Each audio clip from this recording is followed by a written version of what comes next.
Hi there, welcome back. This is Lamp Oil Stock.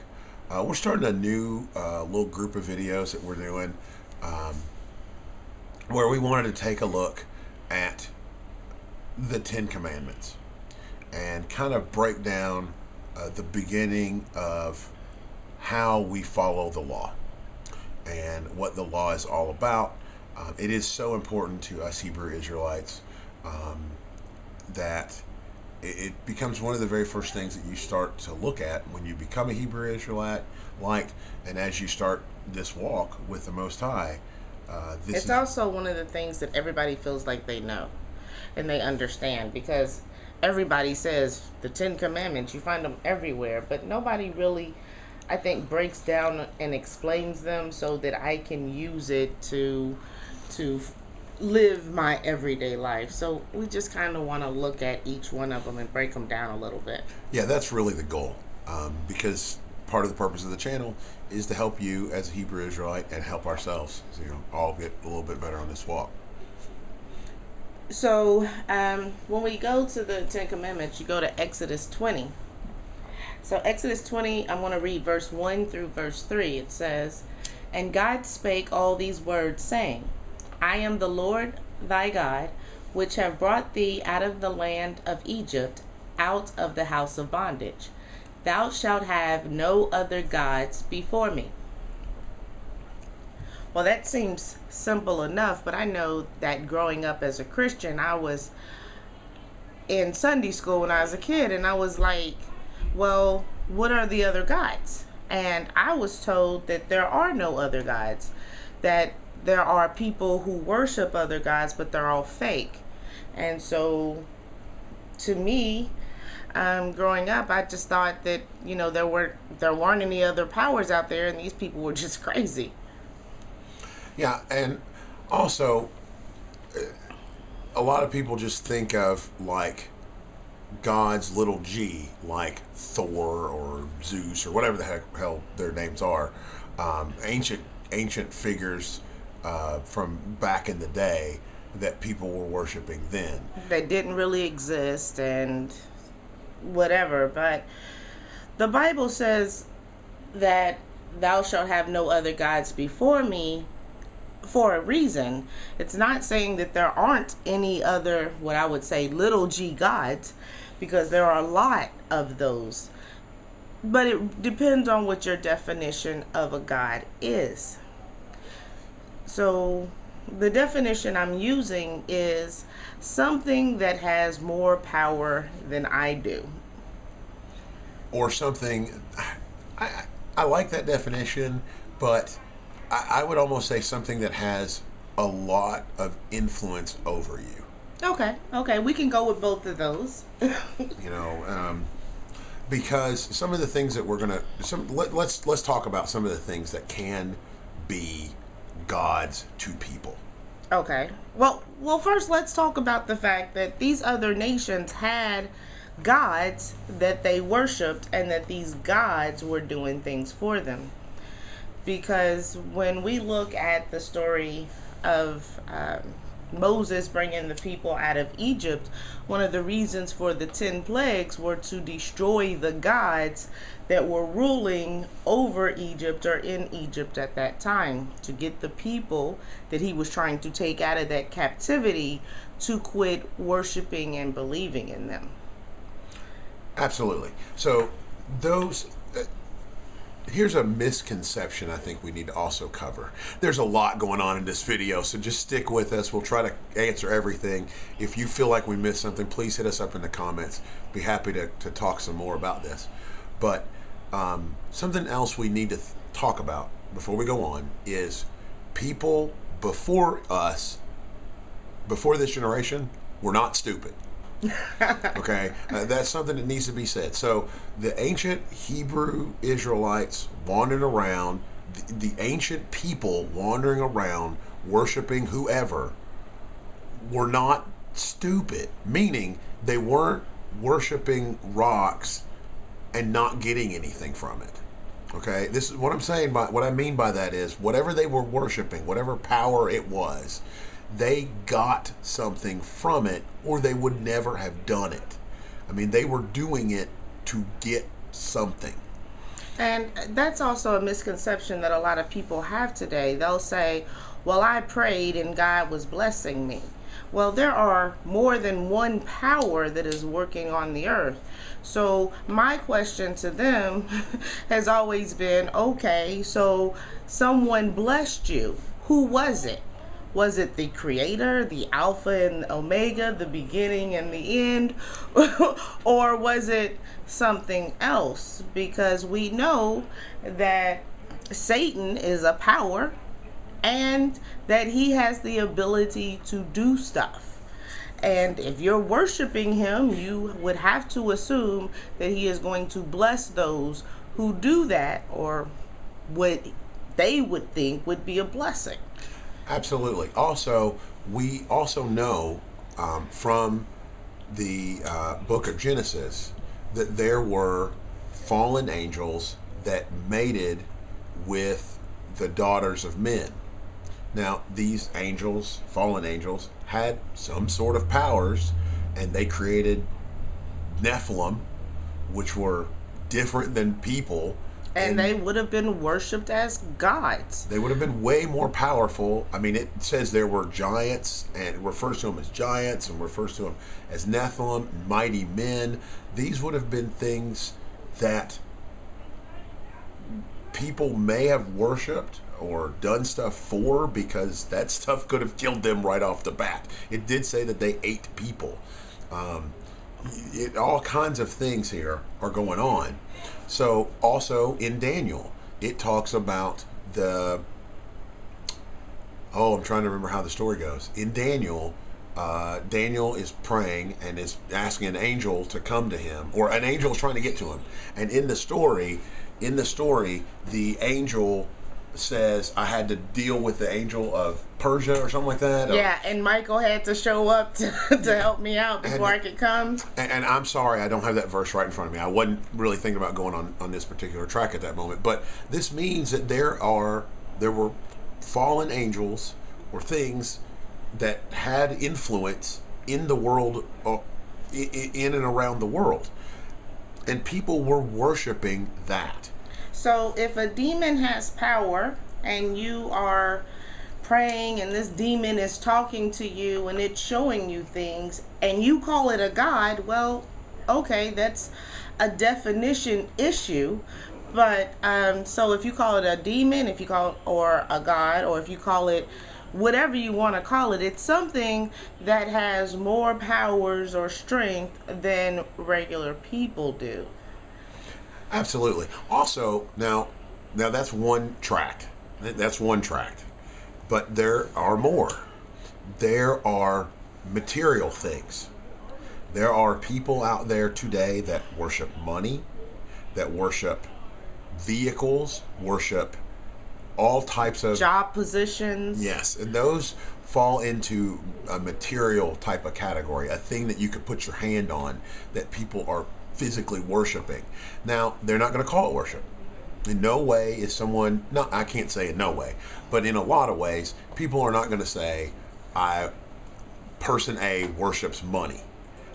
But if that is the controlling factor of their life, meaning they will dump everything for money, and they will do all the rituals that are involved in making money, putting it above everything else, then they are literally worshiping that object.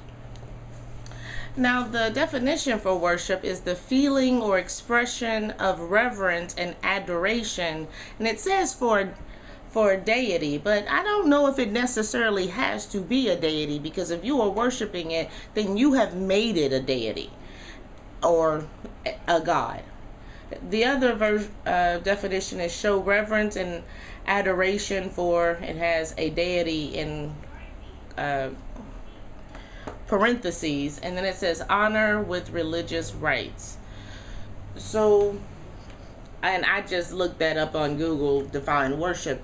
So I'm sure there's more definitions for it, but my point is if you have something that means more to you or than the Most High, then you are worshiping it. And and it's not about what you think, It's about what you're doing. It's about your action. So if I'm spending more time trying to get some money than I am in my Bible or trying to do what the Most High tells me to do, then I'm worshiping money.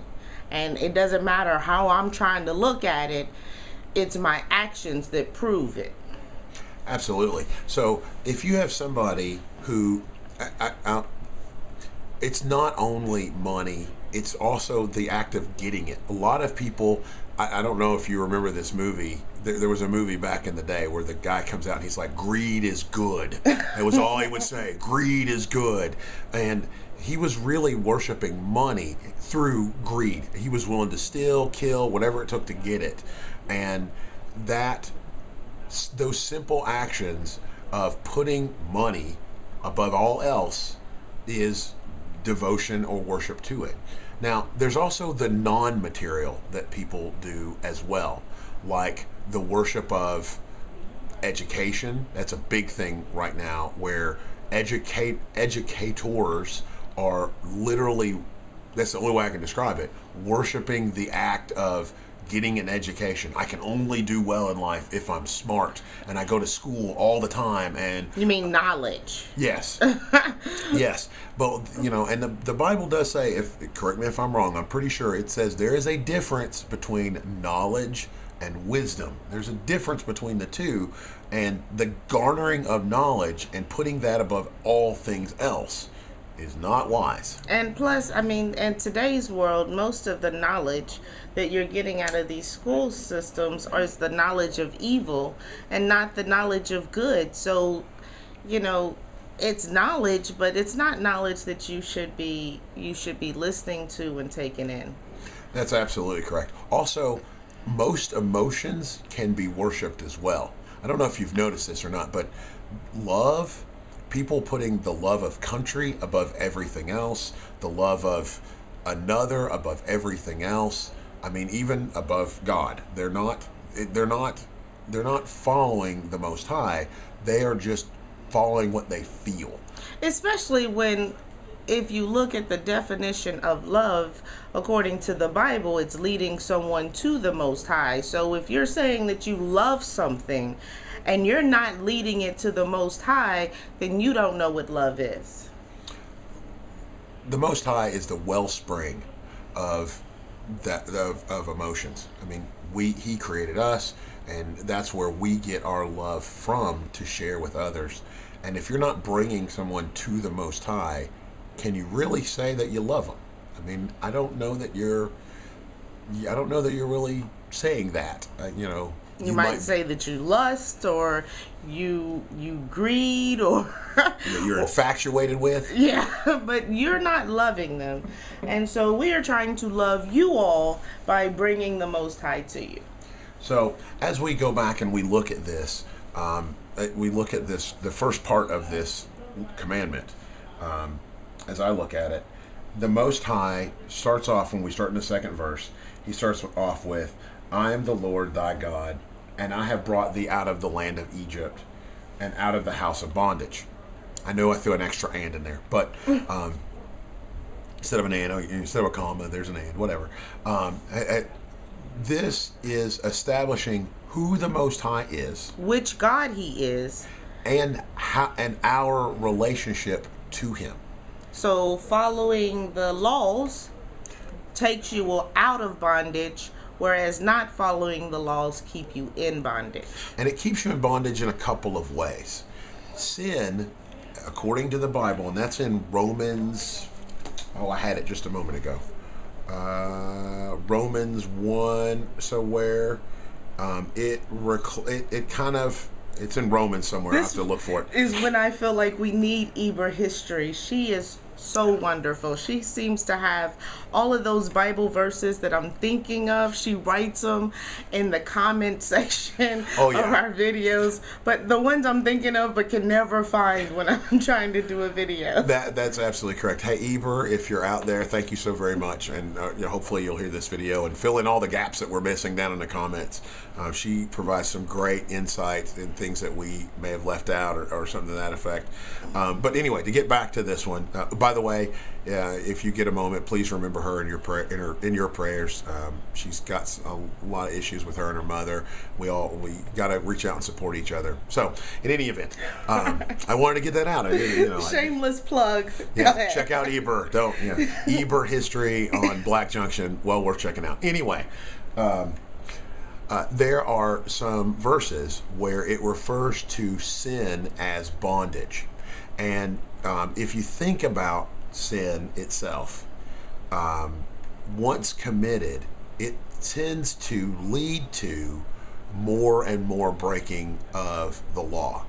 So someone steals something, next thing you know, they're lying about it, and you're going on with it from there. Or maybe they covet something, and then they steal it, or they take it, or they do something with it, and it goes on from there and there. So sin, it seems, or at least as I read it, sin itself is putting yourself, sin is going against the law. Be not confused. I don't want to say that wrong. Sin is going against the law. But what sin does is it breeds upon itself. It's like a virus that just keeps growing. And so you need to turn back to the Most High and start following the laws the way they're supposed to. And this first one is talking about how you should have no other gods. So, and you can't be a person that lives your life without having other gods if you don't realize that there are other gods out there. You'll end up worshiping them unbeknownst to you. Let me say that another way. Thank you. I know what you're getting to, but let me say that another way. If you don't understand that there is a danger of worshiping other gods, you will fall into that trap. Much better. Yeah. Like we were saying earlier, when we were run-of-the-mill Christians, I was always taught that there are no other gods, so this first commandment is really irrelevant. You can't break it because there are no other gods to break it with. But as I've grown in my understanding of the truth, I now understand that there are many of things that you can put in front of the Most High, and that people do put in front of the Most High, instead of worshiping Him. And there are many gods that even are spoken about in the Bible. So I'm going to talk about some of those when we go to the next one, but not in this video. Yeah. So, like I said, this is going to be a series. Let us know what you... Well, I want to say one more thing, because I'm not done yet. Go ahead. I'm going to. All right. All right. So, all right. There are no gods before the Most High. I'm trying to replace the words as they need to be replaced. With this particular one of the things that I seemed that as I look around, I spend a lot of time looking at YouTube. Okay, and I mean, watching channels and watching different people and what different folks say. And I don't know if you've noticed this or not, but there is a large push for people to worship people. Yeah. Not just entertainers. Now, there's always been a huge push for people to worship entertainers. If you look up Beyonce today, she has a church of her own that people are starting to flock to, which is crazy. I don't even understand that as a concept. But I'm not talking about entertainers. I'm talking about people worshiping humans, the human race and saying that each person is their own God, and that they make their own rules, and that they're all deserving of worship from others. It's the craziest. It's absolutely crazy. Well, I know I have a cousin that says that he is a god, and he feels that whatever he does, he has the right to do because of his godly powers. To the point where he feels like if he kills somebody, well, then that's okay because he's a god and he has the right to give life or to take it away, which makes absolutely no sense to me because I could kill him, and if it's just confusing. I don't understand it. Well, listen, and this is something I'm going to try and bring up through each one of these. There are people out there that talk about the Ten Commandments and in relation to the Most High or God, as it's described by some of these other folks, but they don't also talk about their relation as it has to deal with Satan. And I want to bring this up for a second because part of the purpose is to turn you to the Most High, away from Satan. Okay, I mean, that's part of the purpose here, is to turn you away from Satan. And I'd like to say that Satan, that's just a generalized term. It's anything that is against the Most High. So I know when I say Satan, I mean demon, fallen angel, not necessarily Lucifer, who was cast down to earth and had his name changed. I mean anything that is against the Most High. But I do want to bring up, he is a power. Yes, he is. He is wandering around looking for people to devour. That is exactly how he's described in the Bible. That is a real thing. So I don't want to take away from that thought, because it is a real thing. But it does also include a whole range of other things. But now, if we look at this rule, thou shalt have no other gods but the Most High. The point of it is to get you to turn to the Most High and realize that your actions could be worship of something else. So the point that I think that one of the points about this particular rule is that we are supposed to be checking our actions to make sure that they are in line with where we want to go. A lot of people say they are following the Most High, but as we say on a regular basis, following the Most High is an action, not a thought process. It is a thought. We need to be thinking it, but you also need to be doing it. And you need to be checking what you are doing to make sure you're going where you want to go. That's important. Just saying I'm following the Most High, but you're still out here, hustling every day to make money. Guess what? You're worshiping money. You're not following the Most High. You might say it, but you ain't. So a lot of people will say, thing that I've noticed that really upsets me is a lot of people will try to make it seem as if the Catholic God and the Muslim God and the Jewish God and the whoever else God, they're all the same. Well, they're not all the same. We can't join together and sing Kumbaya. Because I don't need the help of anybody that is not worshiping my God. And I'm not trying to come together and sing Kumbaya so that we can all get along and have peace, because Christ said he didn't come to bring peace. And until the world is destroyed and made anew, there should not be peace. There should not be peace between us who follow the Most High, the Creator, and people who don't. And that was part of what brought up this whole conversation, why we're having it. We had been trying to figure out what we were going to talk about this week, and so once we decided we were going to talk about the Ten Commandments, the first thing I wanted to do was kind of look at some of the other, I'm not going to say religions, because I really didn't look at other religions. I looked at Christianity, okay, because that's where I'm from. I was a Baptist before, and now I'm not. So I went back and looked at some of the YouTubers, and I'm not talking about people, I'm talking about big organizations that were talking about the First Commandment. And when you do that, when you compare what you believe today to what either you may have or what theologians believe, you will realize they are not worshiping. It's not only a matter of not worshiping the same way, they aren't worshiping the same God. One of the people that I looked at today, a YouTube channel I looked at today, was describing the First Commandment as not a commandment to worship the Most High. It was a commandment to build a good society.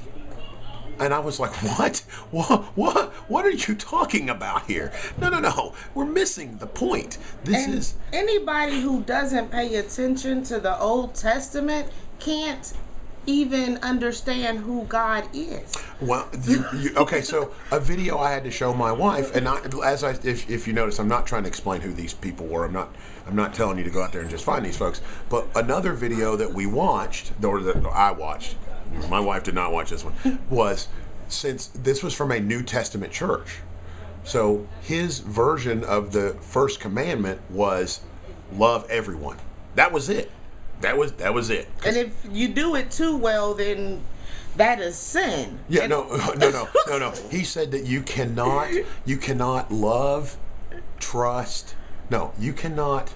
What did he say? Love, trust, honor, something. He listed like about 5 things. He's like, and you can't properly do these things to God, but through Christ you can get close. And I was like, I do not understand what you're talking about, because where he got this is an understanding, as I said, from a New Testament church, which basically says he didn't read the Old Testament. The Old Testament is irrelevant.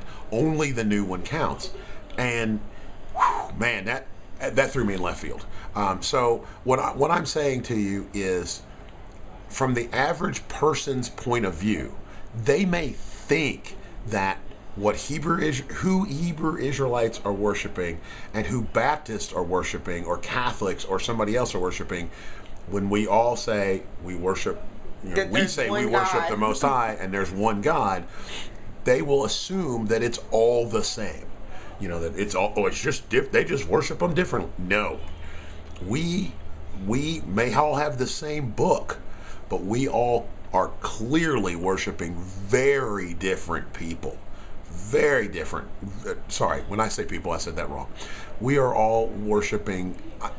We're worshiping the Most High. I don't know what they're worshiping. Let me put it that way. Because when I read the Bible, I don't get that the 10 Commandments are about building a society. I mean, to me, it would build a society of Hebrew Israelites.